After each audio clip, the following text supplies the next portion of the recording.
Hello, good morning, जोहर। मैं संजय, आप सभी का न्यूज झारखंड में स्वागत है। चलिए शुरुआत करते हैं आज की झारखंड की बड़ी खबरों के साथ। पहली बड़ी खबर की बात करें तो गांव गरीब व रोजगार पर बरसा धन, 91,277 करोड़ का बजट पेश किया गया। मुख्यमंत्री हेमंत सोरेन की अबुआ राज के संकल्प को आगे बढ़ाते हुए वित्त मंत्री रामेश्वर उरांव ने बुधवार को अपना दूसरा बजट पेश किया है।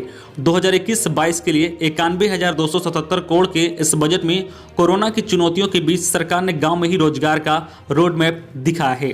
ग्रामीण अर्थव्यवस्था को मजबूती देने के संकल्प के साथ ही सरकार ने देश में पहली बार सर्वभौतिक पेंशन योजना का ऐलान किया है। सभी जरूरतमंद वृद्ध, विधवा, दिव्यांग और अनाथ को अब यह पेंशन बिना किसी खास मापदंड के मिलेगा। बजट में हर वर्ग के लिए सौगातों की बारिश की गई है। दलील आधार पर होने जा रहे 14 नगर निकायों के चुनाव को ध्यान में रखते हुए बजट में शहरों को विकास का इंजन बनाया है। अगली बड़ी खबर की बात करें तो परिणाम को ध्यान में रखकर दूरगामी बजट मुख्यमंत्री हेमंत सोरेन ने कहा कि इस बार के झारखंड के बजट में सिर्फ प्रावधान ही नहीं बल्कि उनके परिणाम पर भी ध्यान दिया गया है। इसी के मद्देनजर इस बार सरकार ने राज्य के लोग के समक्ष आउटकम बजट पेश किया है।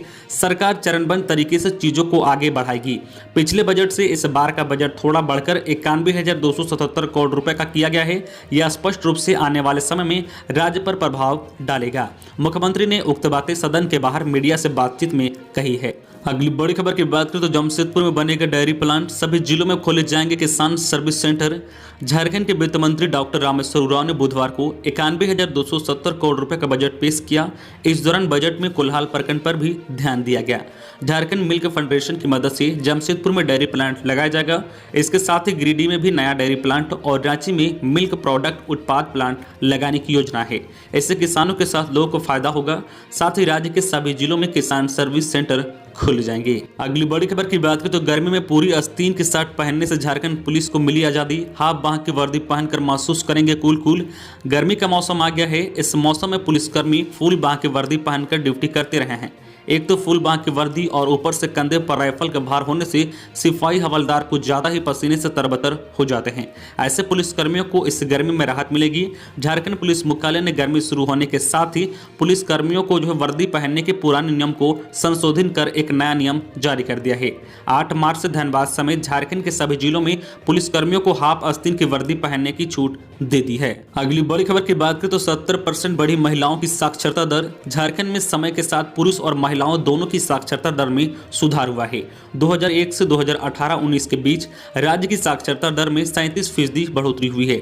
इस अवधि में पुरुष की साक्षरता दर करीब 20% बढ़ी है, जबकि महिलाओं की साक्षरता दर में करीब 70% का इजाफा हुआ है। लेकिन अभी भी झारखंड की साक्षरता दर राष्ट्रीय साक्षरता दर के मुकाबले बहुत कम है। राज्य की साक्षरता दर में बढ़ोतरी का एक बड़ा कारण स्कूल में बच्चों का नामांकन है। अभी लगभग 75 लाख छात्र छात्राएं स्कूल के विभिन्न कक्षाओं में नामांकित है। शिक्षा के मामले में कमजोर माने जाने वाले अनुसूचित जाति और जनजाति के लोग भी पढ़ाई लिखाई के मामले में दूसरे वर्गों के बराबर आ रहे हैं। अगली बड़ी खबर की बात करें तो फास्टैग से पेट्रोल डीजल भी भरवा सकेंगे। केंद्र फास्टैग का बहुउद्देशीय इस्तेमाल करने की तैयारी कर रहा है। फास्टैग की मदद से पेट्रोल, डीजल, सीएनजी भरवा सकेंगे, साथ ही पार्किंग शुल्क भी दे सकेंगे। इसके लिए तकनीकी अड़चनें दूर करने पर काम चल रहा है। सड़क परिवहन एवं राजमार्ग मंत्रालय के एक अधिकारी ने बताया है कि फास्टैग के कारण कोरोना काल में टोल टैक्स वसूली 2 गज की दूरी से हो रही है। अब इससे आगे बढ़ाते हुए पार्किंग को भी इसमें शामिल किया जा रहा है।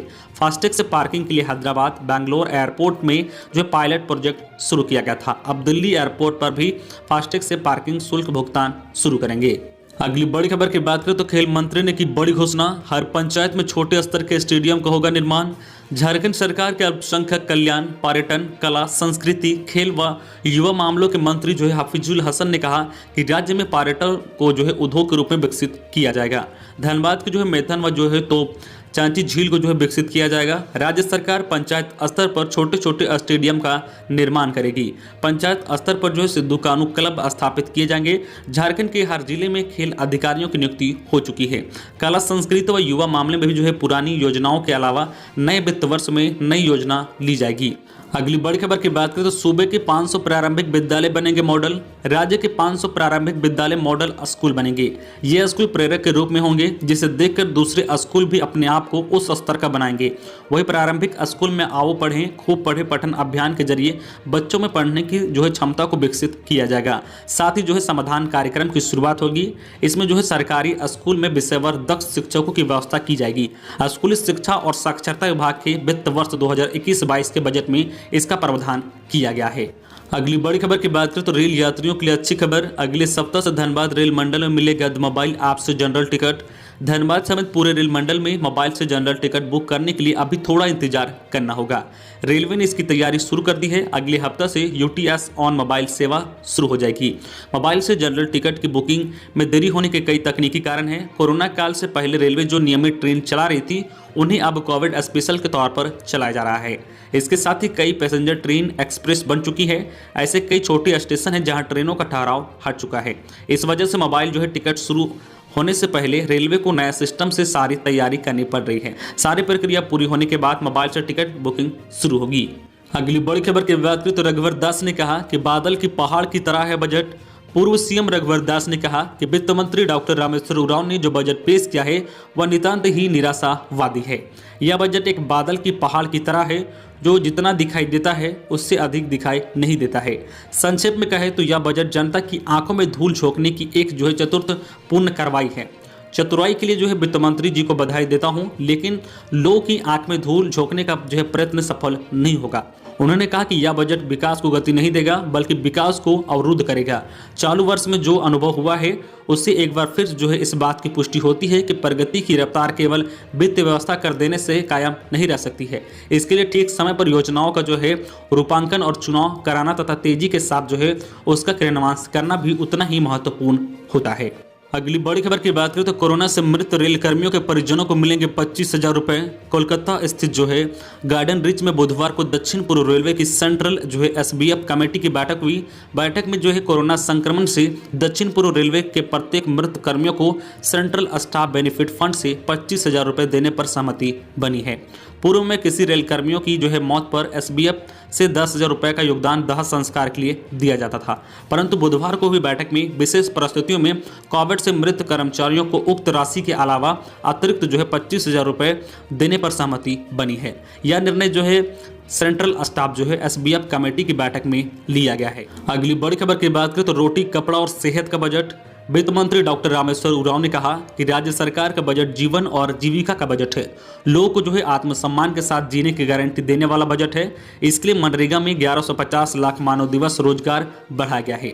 गांव में सिंचाई से लेकर कृषि तक और पशुपालन से लेकर मुर्गी पालन तक की व्यवस्था की गई है।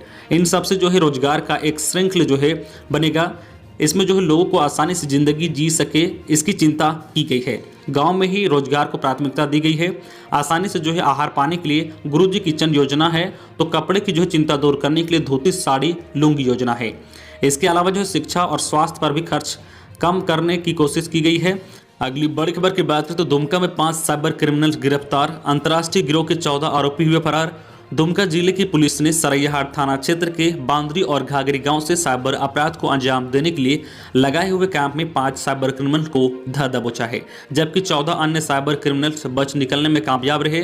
गिरफ्तार आरोपियों के पास से पुलिस ने बिना नंबर वाली Swift Dzire car, 5 Android phone, 57,000 रुपये और फर्जी कागजात पर लिए गए 4 सिम कार्ड और साइबर अपराध में मंगवाए गए पैसे को निकालने के लिए उपयोग किए जाने वाले एक एटीएम कार्ड बरामद किया गया है। अगली बड़ी खबर की बात करें तो जूनियर डॉक्टरों की मांग का आईएमए ने किया समर्थन। मुख्यमंत्री को पत्र लिखा, जल्द बकाया भुगतान की मांग। रिम्स समेत राज्य के अन्य 5 मेडिकल कॉलेज के सीनियर और जूनियर रेसिडेंट डॉक्टरों ने बकाया एरियर भुगतान की मांग को लेकर सोमवार से आंदोलन की शुरुआत कर दी है। 1 मार्च से 6 मार्च तक सभी मेडिकल कॉलेज के रेसिडेंट डॉक्टर काला बिल्ला लगाकर काम करने का निर्णय लिया है। सभी मेडिकल कॉलेज में उनका विरोध कल भी जारी रहा। 3 सालों के एरियर की मांग को लेकर चिकित्सकों के सब्र का बांध टूट चुका है। कोरोना काल के दौरान अपनी सेवा देने के बावजूद भी राज्य के करीब 700 जूनियर रेसिडेंट डॉक्टरों के अलावा सीनियर रेसिडेंट को 3 साल के एरियर का भुगतान नहीं किया गया है। रिम्स के पूर्व जेडीए अध्यक्ष डॉक्टर अजीत ने कहा है कि इस विरोध में आईएमए भी उनके सपोर्ट में आ गई है। आईएमए द्वारा मुख्यमंत्री को ज्ञापन सौंपते हुए जल्द बकाया भुगतान करने की मांग की गई है। अगली बड़ी खबर की बात करें तो सिमडेगा की पालिनी अब कर पाएगी अपने सपनों को पूरा। सीएम सोरेन के निर्देश के बाद आया हरकत में जिला प्रशासन। सिमडेगा की रहने वाली पालिनी अब पढ़ पाएगी और अपने सपनों को पूरा कर पाएगी। झारखंड के सीएम हेमंत सोरेन के निर्देश के बाद सिमडेगा प्रशासन हरकत में आया और जो है अब उन्हें जिला प्रशासन की ओर से 2000 रुपये प्रति माह और माह को जमीन, आवास और जो है अंत्योदय कार्ड से राशन कार्ड मिलेगा। इसके अलावा जो है उन्हें जिले के जो है सेंट्रल स्कूल या फिर नवोदय विद्यालय में पढ़ने का अवसर भी प्राप्त होगा। इसके अलावा मशहूर उद्योगपति गौतम अडानी की तरफ से प्रति माह 2500 रुपये भी देने की व्यवस्था की गई है और हर संभव मदद करने की भी बात कही गई है। अगली बड़ी खबर की बात करें तो 12वीं के बाद वकील बनने के शौकीन हैं तो जल्द कीजिए, कहीं चूक न जाए मौका। 12वीं के बाद अगर आप भी अधिवक्ता बनने की हसरत रखते हैं तो आप देर मत करें, सीधे धनबाद लॉ कॉलेज पहुंच जाएं और आवेदन भर दें। 5 साल के BA LLB कोर्स में दाखिल का अवसर खुला है। पहले 28 फरवरी तक आवेदन की अनुमति दी गई थी, अब इसे बढ़ाकर 15 मार्च तक कर दिया गया है।